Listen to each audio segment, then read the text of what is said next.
So today we're going to do our Foundry Virtual Tabletop Guide from the player's perspective rather than just the DM's, which is what I've normally been doing.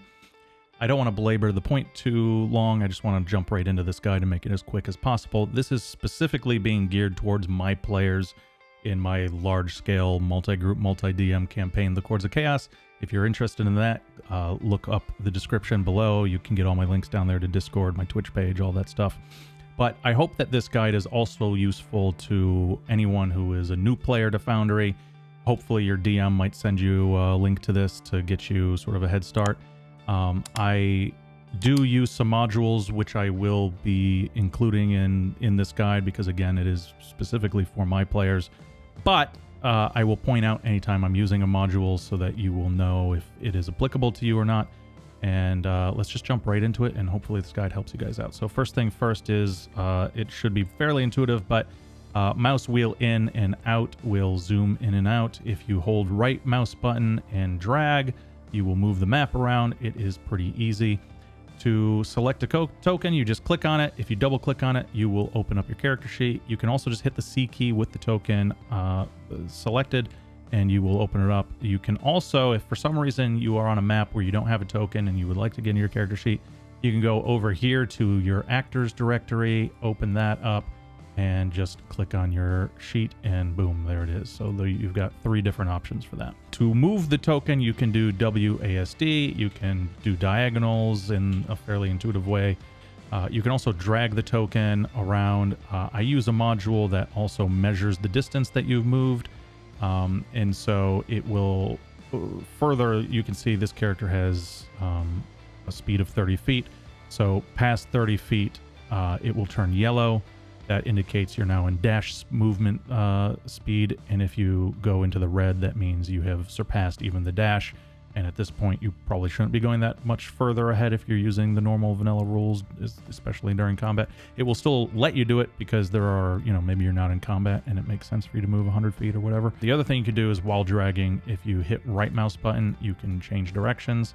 And when you let go, it will move you around. One thing that you never have to do is use anything over here, really. A lot of my players will use the measure distance tool and then forget that they have that selected and go to drag on their token and they don't understand what's going on. It's because you still have the measure distance tool. Don't ever bother with that. Instead, always just stick to the default icon there. And if you want to use the measure distance tool, just hold down Control and then left click and drag, and there you go. And then while you're still holding Control, if you hit the left mouse button again, you can do the same thing. The other cool thing you can do is if you start from a point of your token, you can do whatever you want and then hit spacebar, and your token will waypoint or pathfind all the way there. If you want to move the facing of your token, you can hold Shift and then WASD, and your token will move around. You can also do diagonals with that. If you're holding Shift and you mouse wheel, you will move the character around. You will rotate them. If you hold Control and do that, you will do it at smaller increments. I suggest that all of my players get used to doing this so that when you are talking to somebody, you can actually be, facing them as you talk. And in this way, we can kind of emote. It's the whole reason that I use the, the top-down tokens for our campaign. I think it's cool. So hopefully you guys do too. Next thing is we do have the option to change your character image. Right click your token, click on this icon here, and then you can make your character sleep or in combat pose or using your magic or whatever. I've gone through a whole bunch of these tokens, making them for you. So please, if you're in my campaign, take advantage of this stuff. It's why it's there. If you want to ping a location, just hit middle mouse button with your mouse hovering over whatever location, and it will pop up your name so people know it's you, and that's simple enough.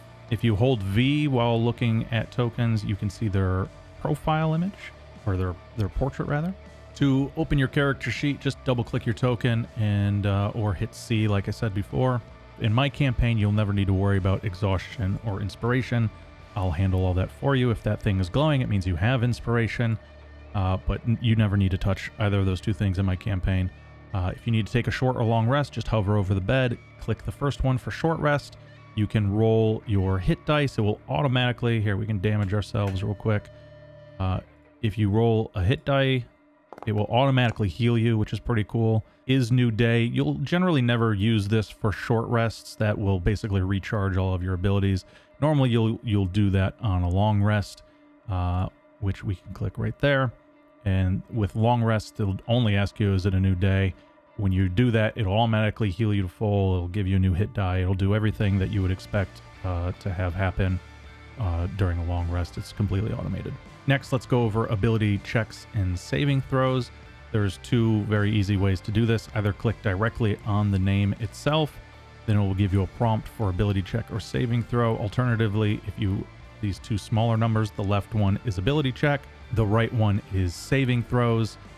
Whenever you're making any kind of check through or any kind of dice roll through the character sheet, it will give you this option here, which will let you take advantage, disadvantage, just normal roll. This situational bonus is useful if you need to do like +2 or plus 1d6 or plus 1d6 plus 5 or whatever, right?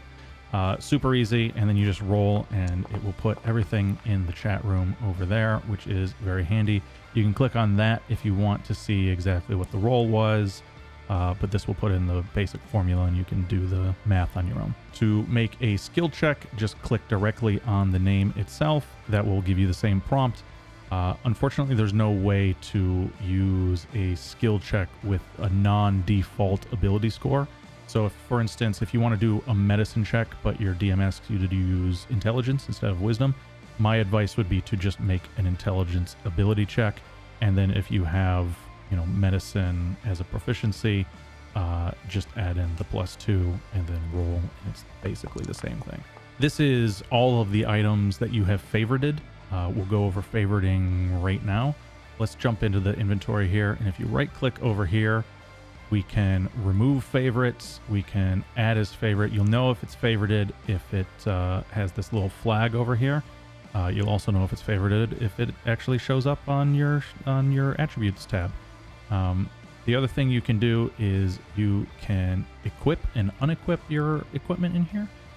This is useful in my campaign, especially because we use a variant encumbrance mod on this, which will have your weight for anything that you have equipped that you are proficient with. So, for instance, this chitin armor here, if we unequip it, you can see it doubles the weight of the armor, which puts us into our first threshold, which will reduce our speed by 10 feet. So equipping your good stuff that is actually equipped is a good thing to do. The other thing it will do, if you look up at your armor class up there, unequipping it will automatically drop your armor class. Equipping it bumps it. This is really important to get right for the shield because you're not always going to have the shield equipped. If, for instance, our Lantham character here wants to use both hands on his battle axe so he can get that extra damage in, he can't have his shield, and that's sort of the downside. That's sort of the counterbalance to that. To make an attack roll, you're just going to click on the icon for the battle axe. You can also do that over here. Clicking on it will output to the chat room. Simply click attack. Once the roll has been made, it gives you the option for damage and versatile damage if you're using a weapon like the battle axe, in which case it has multiple types of damage depending on if you're using it one-handed or two-handed. Click on whichever one you want. Either way, it will give you the critical hit option. Now, if you roll a natural 20, it kind of has a UI bug. Instead of saying damage and versatile, it will say critical and versatile. It's still either way going to give you the option for the critical hit damage, no matter which one you use. So just always keep in mind if you're looking for the versatile damage, you're going to click versatile even if you want that critical hit. Now, another way that you can make your attacks is by using the hotbar down here. You just want to drag the item directly onto the hotbar, click, and it automatically populates. Now, another thing that I should have pointed out a little earlier is you always want to target your opponents before you make your attacks. This is important for my players especially. Double right click to target them. If you hold shift, you can double right click multiple people. Otherwise, if you're not holding shift, you will only target one person at a time. So if we wanted to, for instance, target Gabriel here, we'll double click on him, open up our character sheet, or use the hotbar down below, click directly on the icon for the battle axe, roll our attack. Then roll our versatile damage or normal damage, depending on what we're doing. And it will automatically roll the damage, and it will even apply the damage automatically. You might not be able to see it too well, but there's a little bit of a blood splotch right there that will actually increase over time. It's all handled automatically through a bunch of different modules that I have installed. In another guide, I'll go over the modules that I use, but for now, this should be good enough. Next, let's go over the spell book. It basically works the same way as your inventory, with a couple of caveats. First, it's a good idea, especially if you are a paladin or a cleric or something, filter it by using the prepared tab there. That will pretty much just show you the ones that you already have prepared. If you're looking to prepare spells, obviously you don't want that checked off. Down here, it will tell you what's your maximum number of prepared spells and how many do you have prepared right now. So if we remove preparation from that one, obviously we can see that that takes that away, so we can re-prepare that, and that's good to go. To roll your spell or use your spell, you're going to do the same thing as you would with a weapon. Just click on the picture, the icon. It'll ask you, do you want to consume a spell slot? If you have access to higher level spell slots, you can use this to cast at a higher level. And then once you cast, you can see that first level drop from 3 to 2. And all of these things should be automated to a pretty high degree. Some will ask you to drop a measured template. Wherever you click will be where it falls. Now, to keep in mind, some of these, I don't have one here, but some of these will give you the option to shift them.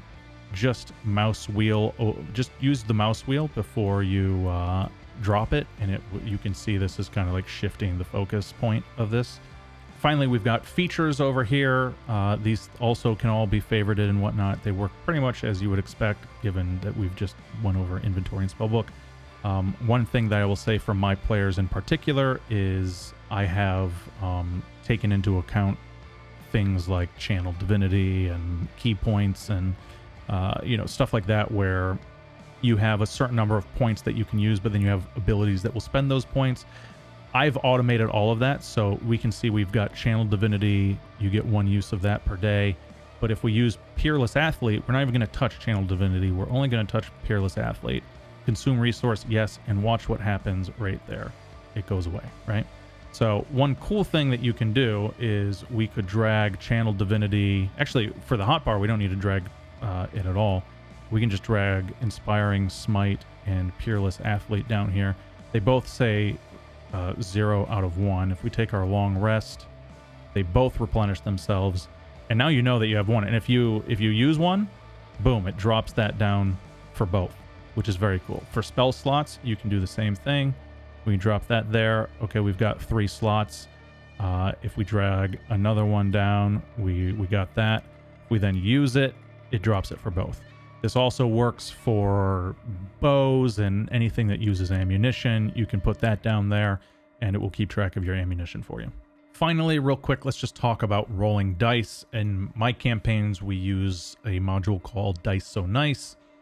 We want to configure that for each person individually, so click on the cog up here, go to Configure Settings, Module Settings, Dice So Nice, open up your dice settings. You can configure these to be whatever you want them to look like, essentially. So there's all kinds of configurations for this stuff. They can look pretty cool. Put in whatever you want, just as long as it's legible in my games is basically my only rule. You don't really need to touch anything else here except for special effects. For my players, I want this uniform across the board, so make sure that you open this thing up and that you've got all of this stuff filled out exactly like this. You populate it by clicking the plus signs there. We don't obviously need that many, but I like to have one for critical failures and one for critical successes, with Magic Vortex being for the critical failures and Double Spiral for the successes. I can give you just a real quick demonstration of what that looks like. Hopefully Foundry will do what we want, and one of these will show up as a natural 1. Yeah, there's a 20 and there's the 1s, and so it gives a cool little visual icon. Not everyone's going to bother with this stuff, but I like it personally, so there you go. Finally, let's just talk about troubleshooting real quick. Ad blockers and script blockers can really mess up Foundry, so make sure you disable all of that stuff before you log into Foundry for your first game. Sometimes Chrome seems to work less well for some computers than Firefox. Other times Chrome works better than Firefox. So if you're ever having like catastrophic failures and you can't seem to figure out what the hell's going on, just try switching platforms and see if that helps at all. Finally, and I can't stress this enough, anytime you're having an issue for whatever reason, just hit F5. That'll refresh the window, and usually that will fix a lot of the issues that might crop up. Foundry can get pretty glitchy the first time you log in, and also anytime you load in a map for the first time. There can be all kinds of visual glitches that you can solve yourself just by refreshing the window. Don't necessarily stop the whole game in its tracks just to be like, oh my god, something's going wrong with Foundry. Hit F5. It's a stream game if you're playing with me anyway, so like be good on the stream and hit F5 first. Try to solve your own problems.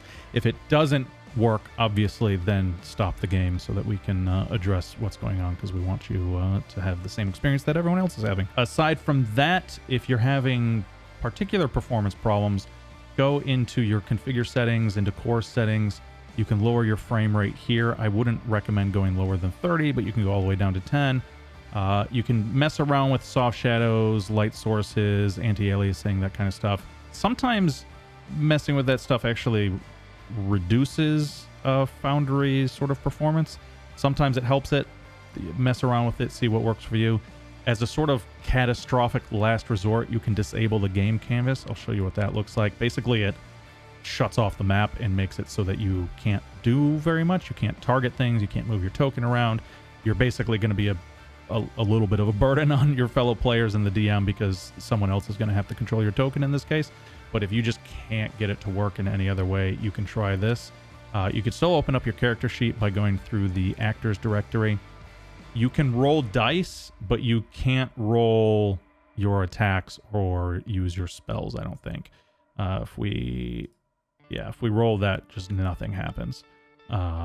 If you just roll like a normal 1d20 though, that will work. So if you know that, like, if you could do the math for yourself, we can do like roll 1d20 plus 2 for proficiency bonus plus 3 for strength bonus, and we know that that's going on. It's not great, but it's something. So I hope this video helped you all out. If it did, do give it a like.